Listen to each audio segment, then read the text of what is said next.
MS Dhoni education सिर्फ 12th तक Hindi medium से। If you have a good dressing room atmosphere, it's slightly easy to come back into form. Narendra Modi education in Gujarati medium. In this context, it is indeed heartening to note that today, among our vibrant print media, Kangana Ranaut school से drop out है and जितना पढ़ा है वो भी Hindi medium से। If we're talking about nepotism, it's an observation.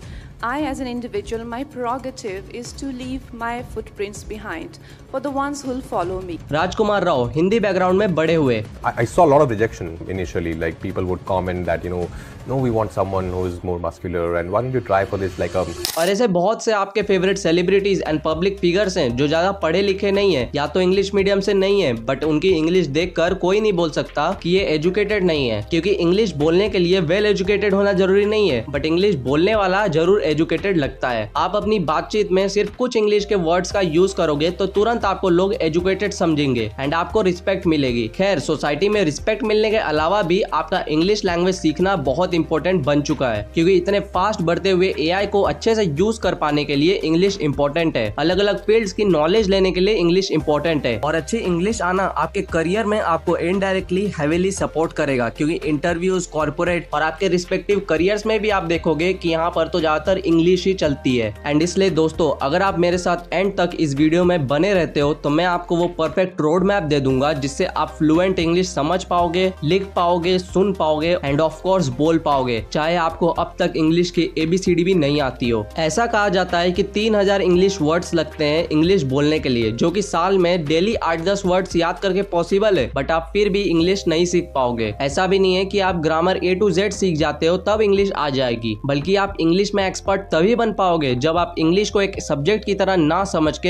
एक simple language की तरह देखोगे। एंड जब मैंने जाना कि ये celebrities and public figures well educated और इंग्लिश ना पढ़े होने के बावजूद भी इतने जल्दी इंग्लिश कैसे सीखते हैं, तो मुझे पता चला उनका सीक्रेट। एंड मैंने उसी सीक्रेट को यूज करके एंड कुछ और रिसर्च करने के बाद एक 2 स्टेप फ्रेमवर्क डिजाइन किया। एंड ट्रस्ट मी, मैं जब 9th में था तब मैं इंग्लिश समझ नहीं पाता था। फॉरेनर्स तो छोड़ो, इंडियंस की भी इंग्लिश सही से समझ नहीं आती थी। एंड इस फ्रेमवर्क को सही से अप्लाई करने के बाद सिर्फ अगले 6 महीनों में मैं ऐसी इंग्लिश सीख गया कि जब मैं कोई रैंडम यूट्यूब वीडियो क्लिक करके उसको देखकर खत्म करता था, तब एंड में मुझे पता चलता था कि अरे यार, ये पूरी वीडियो तो इंग्लिश में थी फॉरेनर की। देन जहाँ मैं बेसिक बच्चों की स्टोरी बुक्स पढ़ता था, उन 6 महीनों के बाद मैं शेरलॉक होम्स, अगाथा क्रिस्टीन की नॉवेल्स पढ़ने लगा, जहाँ मैं खुद को सही से इंट्रोड्यूस नहीं कर पाता था इंग्लिश में, और आज मैं क्लास के सामने किसी रैंडम टॉपिक पर इंग्लिश में स्पीच दे सकता हूँ। ऐसा क्यों हो पाया? क्योंकि मैं इंग्लिश में सोचने लगा था। एंड इंग्लिश में सोचने के लिए आपको खुद को इंग्लिश से सराउंड करना पड़ेगा। सो ये 2 स्टेप फ्रेमवर्क में पहली चीज है द LSRW ट्रिक। LSRW एक ऐसी ट्रिक है जिससे हमने हिंदी सीखी, और इसी ट्रिक से एक न्यू बॉर्न बेबी कोई भी लैंग्वेज यानी कि अपनी मदर टंग सीखता है, बिना ABCD सीखे, बिना ग्रामर सीखे और बिना शब्दों के मीनिंग याद किए। LSRW एक एब्रिविएशन है where L is listening, S is speaking, R is reading, W is writing। एक न्यू बॉर्न बेबी भी इसी चीज का यूज करता है किसी लैंग्वेज को सीखने के लिए। वो ऐसे कि जब वो बच्चा होता है तब वो अपने कानों से बाकी लोगों की बातें सुनता है, टीवी में या फोन में कार्टून सुनता है, अपनी आंखों से कार्टून्स के एक्शन को देखता है, पानी बोलने पर पानी दिखता है तो उसको समझ आता है कि इस चीज को पानी कहते हैं। उसके सामने कोई बात करता है तो वो लिप रीडिंग करता है। जब वो थोड़ा बड़ा होता है तो वो थोड़ा थोड़ा बोलने का ट्राई करता है। And this is the only way कि एक बच्चा अपनी मातृभाषा सीखता है। एंड बिना कोई ग्रामर पढ़े, बिना वोकैबुलरी याद किए, बिना किसी ABCD पढ़े वो अपनी मदर टंग में फ्लुएंट हो जाता है। एंड इसलिए LSRW ट्रिक यूनिवर्सली डोमिनेटिंग है किसी भी स्किल एंड स्पेशली किसी भी लैंग्वेज को सीखने के लिए।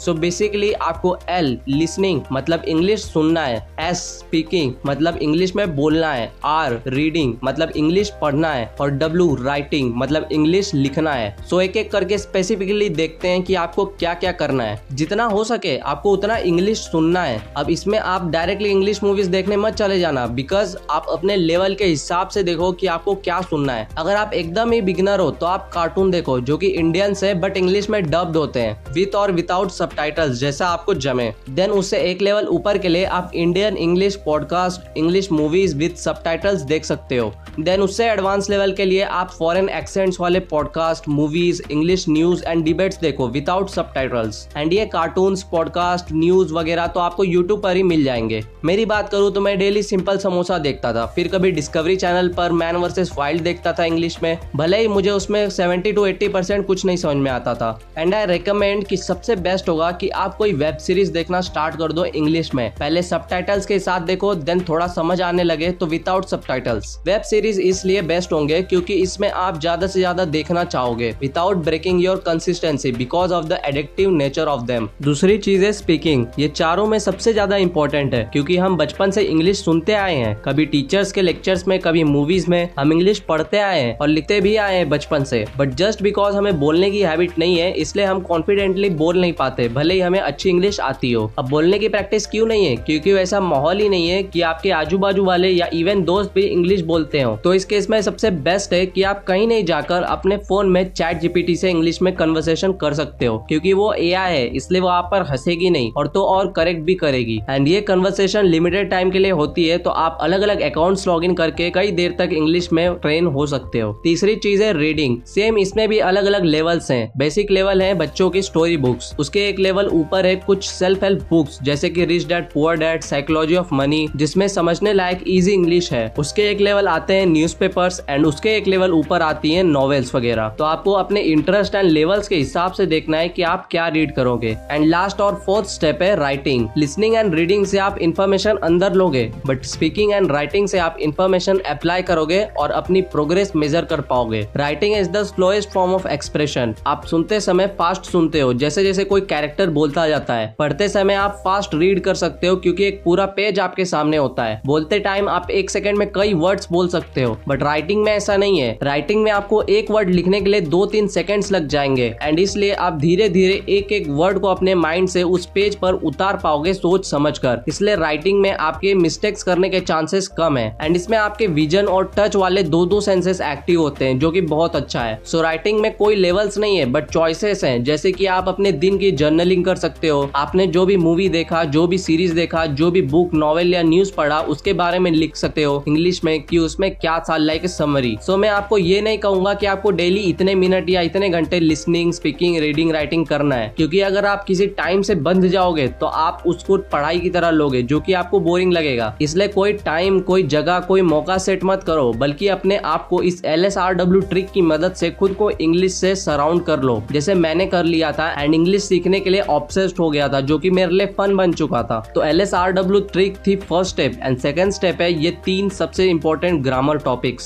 सी, आप LSRW ट्रिक से इंग्लिश सीख जाओगे, बट इस चीज को अगर आपको 2x करना है तो आपको बस ये 3 सबसे इंपॉर्टेंट ग्रामर टॉपिक्स सीखने पड़ेंगे, जिसमें से पहला है टेंसेस। टेंसेस इंग्लिश लैंग्वेज में सबसे ज्यादा इंपॉर्टेंट ग्रामर टॉपिक है एंड ट्रस्ट मी, जब मैं टेंसेस सीखा तब मुझे पता चला कि यार हम कितनी ज्यादा गलत इंग्लिश बोलते थे और लिखते थे। सिर्फ टेंसेस सीखने से आपकी इंग्लिश में 50% सुधार आ जाएगा। एंड इसको सीखना कहाँ है? सिंपल, फ्री में यूट्यूब पर ही ये 2 घंटे की वीडियो देखकर, जिसमें हिंदी से आपको टेंसेस सिखाया गया है, जो कि शायद ही आपको कोई स्कूल या ट्यूशन टीचर सिखाते हैं। देन दूसरा सबसे इंपॉर्टेंट टॉपिक है मॉडल ऑक्सिलरीज। मुझे इसकी इंपॉर्टेंस तब पता चली जब मेरे एक दोस्त ने पूछा कि अदीप, वुड का मतलब क्या होता है, और मेरे पास उसका कोई जवाब नहीं था, जबकि मुझे लगता था कि मुझे बहुत अच्छी इंग्लिश आ गई है। जिस वर्ड को हम फर्स्ट स्टैंडर्ड से पढ़ते आ रहे हैं उसका हमें यूज ही नहीं पता। एंड ऐसे ही सारे मॉडल ऑक्सिलरीज हमें जानना जरूरी है, क्योंकि नियरली हर सेंटेंस में वो यूज होते हैं। एंड उसके लिए आप ये वाली वीडियो देखो। देन तीसरा टॉपिक है एक्टिव एंड पैसिव वॉइस, जो कि अगेन तीसरा सबसे इंपॉर्टेंट टॉपिक इसलिए है क्योंकि ये हमें सिखाता है कि एक सेंटेंस को अलग अलग तरीके से कैसे बोला जाता है। बट इससे पहले आपको टेंसेस आना चाहिए। एक्टिव एंड पैसिव वॉइस सीखने के लिए आप ये वाली वीडियो देखो। सो दोस्तों, ये हो गए 3 सबसे इंपॉर्टेंट ग्रामर टॉपिक्स जो कि इंग्लिश सीखने के लिए सबसे इंपॉर्टेंट है। एंड एक बोनस टिप भी है, क्योंकि वोकैबुलरी भी उतनी इंपॉर्टेंट है, मतलब शब्दों के मतलब आपको पता होने चाहिए इंग्लिश बोलने के लिए। बट इसमें मैं ये बिल्कुल नहीं कहूंगा कि डेली 10-10 वर्ड्स डिक्शनरी में से याद करो, या कोई बुक पढ़ते वक्त उसमें जो भी आपको हार्ड वर्ड्स लगे उनके मीनिंग फाइंड आउट करो एंड उन्हें याद करो, क्योंकि इससे आप फालतू के शब्दों को भी लर्न कर लोगे एंड जल्दी ही भूल जाओगे। इसलिए अपनी वोकैबुलरी स्ट्रॉन्ग करने के लिए आप जो भी पढ़ोगे, जो भी सुनोगे, आपके आजू बाजू कहीं आपको कोई वर्ड ऐसा लगे कि बार बार सामने आ रहा है एंड आपको उसका मीनिंग नहीं पता,